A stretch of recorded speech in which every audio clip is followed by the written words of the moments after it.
కానీ బీజేపీకి ఇవన్నీ తెలియకుండా సైలెంట్గా ఉంటుందా? ఇవన్నీ తెలిసి కూడా ఒక ఇన్ఫర్మేషన్లో వాళ్ళకి ఉండే ఉంటుంది కదా ఈ వ్యాఖ్యలైనా కూడా. ఎందుకంటే వాళ్ళు కూడా కూటమిలో ఒక భాగంగా ఉన్నారు, ప్రధాన పార్టీగా ఉన్నారు, వాళ్ళకి ఎమ్మెల్యేలు ఎంపీలు ఉన్నారు కాబట్టి. ఇప్పుడు కేంద్రంలో బీజేపీ చాలా మంది మంత్రులను మారుస్తుంటుంది, ఉమ్, లేదా నరేంద్ర మోడీ గారి స్థానంలో ఇంకొకరిని పెట్టుకోవాలనుకుంటుంది. ఉమ్, నేను చంద్రబాబు నాయుడు అడుగుతున్నారా వాళ్ళు ఏమన్నా ఉమ్, మద్దతు ఇస్తున్నాడు? చంద్రబాబు గారి మద్దతు కూడా క్రూషియల్. ఉమ్, ఎందుకంటే ఈ ఉమ్, బీజేపీ సొంత మెజార్టీ లేదు. అంటే అవును. చంద్రబాబు నాయుడు గారికి ఏం అవకాశం ఇస్తారు? మేము మంత్రివర్గంలో విస్తరిస్తారనుకుంటున్నాం, మీ వాళ్ళని ఉండే వాళ్ళని తీసేవాళ్ళ, కొత్త వాళ్ళని చేర్చుకోవాలన్నా వాళ్ళు ఛాయిస్ ఇస్తారు. ఉమ్, మీకు ఛాయిస్ అప్పుడు చంద్రబాబు నాయుడు గారు కూడా ఇప్పుడు పవన్ కళ్యాణ్ గారు నాగబాబు గారిని మంత్రివర్గంలో తీసుకుని అడిగారు, అవును. యాక్సెప్ట్ చేశారు. ఉమ్, కానీ తెలుగుదేశం పార్టీకి ముఖ్యమంత్రి అది క్లియర్ అయిన తర్వాత ఎవరు ముఖ్యమంత్రిగా ఉండాలి, ఎవరు ఇంకో ప్లేస్ లో ఉండాలని మనం ఎట్లా నిర్ణయిస్తాం? ఉమ్, కాబట్టి బీజేపీకి ఏం సంబంధం? ఉమ్, కాబట్టి ఎప్పుడు సంబంధం చేసుకుంటే అధికారికంగా సంబంధం లేదు, నైతికంగా సంబంధం లేదు, కానీ రాజకీయంగా సంబంధాలు ఉంటాయి. ఎప్పుడు ఉంటాయి? తమిళనాడులో కొన్ని పరిణామాలు, జయలలిత గారు మరణానంతరం శశికళ వచ్చింది, ఆమె పైన కేసు వచ్చింది, లోపల పెట్టారు. దాంతో ముఖ్యమంత్రిగా ఆమె అనుకున్నారు కాబట్టి వేరే వాళ్ళు పెట్టారు. తర్వాత కాలం పళనిస్వామి ఉన్నాడు, ఆయన అనుకున్న పెట్టారు, ఆయన చేతిలో తీసుకున్నారు. అంటే కింద పార్టీలో క్రైసిస్ వచ్చినప్పుడు నువ్వైనా నేనైనా జోక్యం చేసుకుంటాం. కాబట్టి తెలుగుదేశంలో క్రైసిస్ వస్తే జోక్యం చేసుకుంటారు తప్ప కూటమిలో క్రైసిస్ పో అంటే పో అంటారు. 134 సీట్లు ఉన్నాయి, వాళ్ళకి ఏమి ఇబ్బంది? కాబట్టి బీజేపీ ఈ దశలో జోక్యం చేసుకోదు.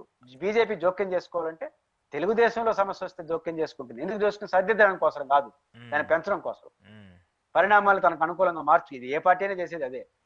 కాబట్టి తెలుగుదేశంలో సమస్య లేదా, తెలుగుదేశంలో అందరూ లోకేష్ ఒప్పుకుంటారు. ఈ ఒక ప్రచారం జరుగుతుంది, కాంగ్రెస్ నేతలు, కాంగ్రెస్ వ్యక్తులు జగన్మోహన్ రెడ్డితో టచ్లో ఉన్నారు, లేదంటే వాళ్ళు ఖచ్చితంగా పొత్తుకు సంబంధించి ఇప్పుడు గతంలో బీజేపీతో జగన్మోహన్ రెడ్డి ఉన్నా కూడా ఇప్పుడు అలాంటి పరిస్థితి లేదు, కూటమి నుంచి వాళ్ళు బయటకు వచ్చే పరిస్థితి ఉండదు. కాబట్టి ఖచ్చితంగా లోకల్ పార్టీస్కి ఒక ఆల్టర్నేటివ్గా ఎదిగే ప్రయత్నం కావాలి. కేంద్ర పార్టీలో లేదంటే నేషనల్ పార్టీలు సపోర్ట్ లేకుండా ఇక్కడ రాజకీయం చేయలేనటువంటి పరిస్థితిని మనం చూస్తూ వచ్చాము.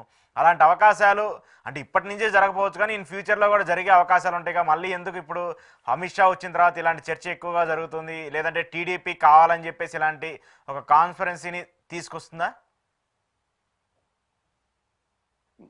బీజేపీ కాంగ్రెస్ ఎవరైనా సరే 2029 ఎన్నికలు అందరికీ చాలా ఇంపార్టెంట్. 29 ఎన్నికల్లో బీజేపీ కూడా ఉత్తరాదిలో కొంత మద్దతు కోల్పోతున్న సమయంలో రేపు ఉత్తరప్రదేశ్ రాష్ట్ర ఎన్నికల ఎస్పీ గాని గెలిచిందంటే మరిన్ని ప్రాంతీయ పార్టీల మీద ఆధారపడ తప్పదు. కాబట్టి సహజంగా అందరితో టచ్ లో ఉంటారు. మనకు రాజకీయంగా విభేదించే వాళ్ళతో టచ్ లో ఉంటారు, కాంగ్రెస్ తో తప్ప అందరితో టచ్ లో ఉంటారు. అంటే కాంగ్రెస్ కూడా అందరు మద్దతుతోనే అధికారులు రావాలి తప్ప ఒంటరిగా రాలేదు, ఆశలు కూడా లేవు. కాబట్టి వాళ్ళు కూడా పైపించి జగన్ ఏం బీజేపీతో డైరెక్ట్ గా లేడు కదా, కాబట్టి వాళ్ళకి ఇబ్బంది కూడా లేదు. టచ్ లో అంటే అనధికారికంగా వ్యక్తిగత సంబంధాలతో టచ్ లో ఉంటారు తప్ప అధికారికంగా ఇప్పుడు జగన్మోహన్ రెడ్డి గారు టచ్ లోకి వెళ్ళడు, అతనికి నష్టం కూడా. కాబట్టి జగన్మోహన్ రెడ్డి గారు ఎలక్షన్ దరిదాపుల్లోకి వచ్చేంత వరకు ఆయన జాతీయ స్థాయి రాజకీయాల విషయంలో ఇది విధంగా ఏ నిర్ణయం తీసుకోడు. అలాంటి దశలో ఉన్న నాయకుడితో టచ్ లో ఉంటే కర్కసి టచ్ తప్ప కాంక్రీట్ టచ్ అయితే ఉండదు. బట్ ఎన్నికలకి ఒక 1 year ముందు దేశ రాజకీయాలు కొంత అర్థం అవుతాయి కదా, ఎవరు గెలుస్తారు, ఊరు పోతారు, అప్పుడు దానికి అనుకూలంగా స్టెప్స్ తీసుకునే అవకాశం, అంతవరకు కాంక్రీటైజ్ అయితే కాదు. సో ఇప్పట్లో అయితే జరగవచ్చు, కానీ రాబోయే రోజుల్లో జరిగే అవకాశాలు ఉంటాయి. Thank you sir, thank you very much. ఇది పురుషోత్తం రెడ్డి గారితో ఈరోజు స్పెషల్ ఇంటర్వ్యూ. చూస్తూనే ఉండండి ప్రజా చైతన్యం.